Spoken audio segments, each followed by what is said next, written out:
ఎవరికి ఏమి జరిగినా మనస్సుకు జరుగుతున్నాయి. మనస్సుకు జరిగినప్పుడు శక్తికి ఏం సంబంధం అండి? చైతన్యానికి ఏం సంబంధం?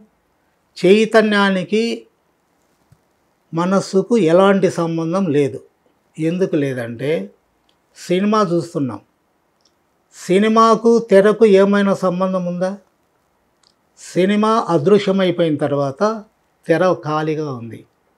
కానీ తెర లేకపోతే సినిమా ఉందా? లేదు.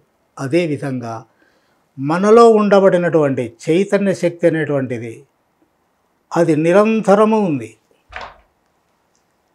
నిరంతరము ప్రతి మనిషిలో పని చేస్తూనే ఉంది. ఆ శక్తి అనేటువంటిది ఆ చైతన్యం మీద నీ జీవితం అనేటువంటిది ఈ సినిమా ఇది ప్రదర్శింపబడుతూ ఉంది. కాబట్టి నీ జీవితం అనేటువంటిది సినిమాకు చైతన్యానికి ఎలాంటి సంబంధం లేదు.